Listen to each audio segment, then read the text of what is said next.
ایک تو یہ بتائیے گا، دو ٹائپ کے آبویسلی، ایک تو کسان ہو گئے، دوسرے وہ ہیں جو مویشی پالتے ہیں، دونوں کا یقیناً نقصان ہوا ہوگا۔ آپ پورا پاکستان خود گھومے، اسپیشلی پنجاب کے پورے ایریاز کے اندر آپ خود گئے ہیں، مجھے بتائیں گے کہ آپ کو کیا نظر آیا؟ ہماری کون سی فصلیں ایسی ہیں جو کہ متاثر ہوئی ہیں؟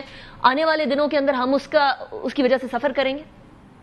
جی بہت شکریہ۔ پہلی بات تو یہ دونوں کسان ہیں، مویشی پالنے والے، لائف سٹاک رکھنے والے بھی اور فصلیں اگانے والے بھی۔ یہ کسان دونوں کام اکٹھے ہی کرتے ہیں۔ اب یہ دیکھیں ہمارے تینوں دریا بفرے ہوئے ہیں اس وقت، جی ستلج لے لیں، راوی اور چناب، ان کے اوپر جو فصلیں کاشت ہوتی ہیں جو تباہ ہوئی ہیں، اس میں چاول کی فصل ہے، مکی کی فصل ہے، گنے کی فصل ہے، کپاس کی فصل ہے، سبزیات ہیں، تمام قسم کی چارہ جات ہیں، اور فروٹ جیسے کنو وغیرہ ہے جس کا بہت زیادہ نقصان ہوا ہے تمام چیزوں کا۔ اس سے یہ ہے کہ کاشتکار کے پاس تو کچھ بچا ہی نہیں ہے جی۔ جو سیلاب کی زد میں آئے ہیں ان کے گھر میں جو کچھ تھا، چاہے وہ گندم پڑی تھی، چاہے وہ دالیں تھیں، چاہے وہ چینی تھی، کھانے پینے کی جو بھی چیزیں تھیں، بلکہ استعمال کی جو بھی چیزیں تھیں، وہ ساری ان کے ساتھ چلی گئی ہیں۔ جانور بھی ان کے کچھ کھو گئے ہیں، جو مل گئے ہیں ان کے لیے چارہ اویلیبل نہیں ہے اتنا۔ اب میں گزارش کرتا ہوں، حکومت کے علاوہ اکیلی حکومت کا کام نہیں ہے، اس وقت پوری قوم کو ساتھ مل کے سیلاب زدگان کے ساتھ کھڑا ہونا چاہیے۔ یہ ایک ایسی وقت ہے کہ کاشتکاروں کے اوپر قیامت صغریٰ برپا ہو چکی ہے۔ یہ اب ہم چھوڑ دیں کہ اکیلی حکومت آئے اور حکومت آ کے یہ سارا کچھ کرے تو یہ مناسب نہیں ہے۔ پوری قوم کو، جس طرح ہم انڈیا کے خلاف جنگ میں یکمشت ہو کے اکٹھے ہو گئے تھے، اس میں بھی ہمیں اکٹھا ہونا چاہیے۔ یہاں پہ ایک بات میں آپ کو بتانا چاہتا ہوں کہ محکمے کیا کرتے ہیں جی۔ پرسوں میرا گاؤں ہے جی عنایت پور، تحصیل کبیر والا، ضلع خانیوال میں۔ میرے گاؤں میں سیلاب آنے کا 1% بھی چانس نہیں تھا، 1% بھی۔ وہاں پہ نہر میں پانی چھوڑ دیا گیا، پیچھے نہر میں پانی آ گیا 1800 کیوسک کی بجائے کوئی 3-4 ہزار کیوسک، اور آگے سے محکمہ اریگیشن کی نیگلیجنس کی وجہ سے انہوں نے ایک نہر آگے بند کر دی پچھلی برفی، اور میرے گاؤں میں سارے کٹ ہو کے پانی آ گیا۔ اب پوری رات ہم اریگیشن ڈپارٹمنٹ کو اپروچ کرتے ہیں لیکن کسی نے فون نہیں سنا، لیکن ہماری ڈسٹرکٹ ایڈمنسٹریشن جس کی خاتون ڈپٹی کمشنر ہیں سلمہ سلیمان، وہ صبح 5:30 بجے پہنچ گئی، اور ہمارے جو ڈی پی او خانیوال ہیں اسماعیل کھڑک صاحب، وہ بھی پہنچ گئے۔ ان کے پہنچنے سے ہمیں یہ فائدہ ہوا ڈسٹرکٹ ایڈمنسٹریشن کی وجہ سے کہ دوپہر تک وہ کٹ بند ہو گئے، جس کی وجہ سے بے تحاشا ہزاروں گھروں نے ختم ہو جانا تھا۔ مس مینجمنٹ ہے کھوکھر صاحب، مس مینجمنٹ ہے، یعنی اریگیشن ڈپارٹمنٹ کی طرف۔ میں وہی عرض کر رہا ہوں کہ اریگیشن ڈپارٹمنٹ جس کو کرنا چاہیے تھا اس نے نہیں کیا، بلکہ ڈسٹرکٹ ایڈمنسٹریشن وہاں پہ پہنچی۔ وہی نا، ایک لیک آف کمیونیکیشن ہوئی۔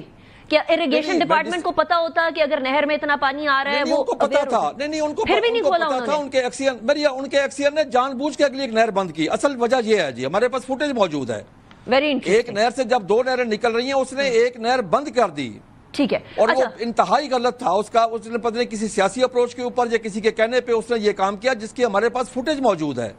اس کی وجہ سے پچھلی جو مین نہر ہے وہ نہر ٹوٹ گئی، اور اس سے کئی غریبوں کے گھر بالکل ملیا میٹ ہو گئے، جن کے کچے گھر تھے، وہ غریب لوگ تھے۔ اٹھایا ہے نا کھوکھر صاحب، اس پوائنٹ کے اوپر وی ول انویسٹیگیٹ فردر۔ آپ نے جو فوٹیج کا کہا ہے وہ بھی ہمیں ضرور بھیجیے گا تاکہ ہم دوسری سائڈ کا موقف بھی لیں کہ ایسا ہوا کیوں ہے، اریگیشن ڈپارٹمنٹ نے ایسا کیوں کیا، یہ نیگلیجنس تھی یا یہ پھر کچھ اور تھا۔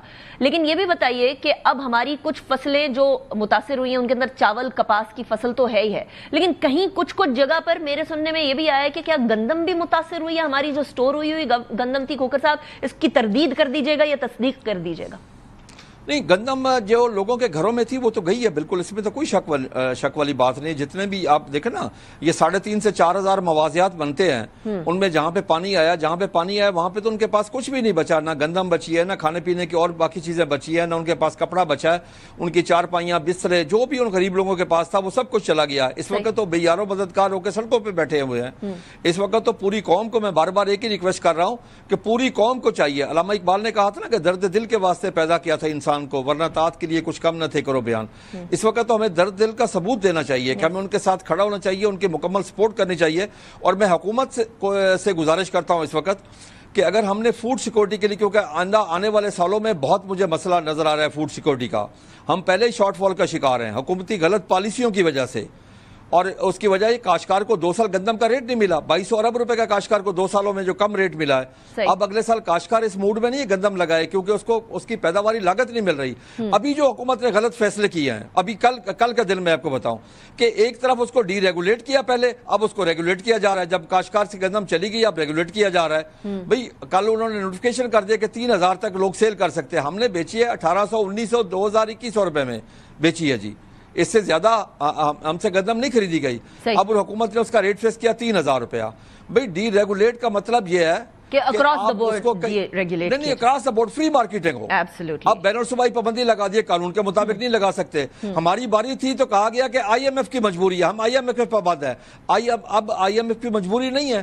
دیکھیں نا, اب اس کو ایکسپورٹ نہیں کر سکتے ہم, آٹا میدا سوجی کوئی چیز ہم ایکسپورٹ نہیں کر سکتے. اور اس ٹائم پر سب چیزوں کی قیمتیں بڑھتی ہوئی بھی نظر آ رہی ہیں.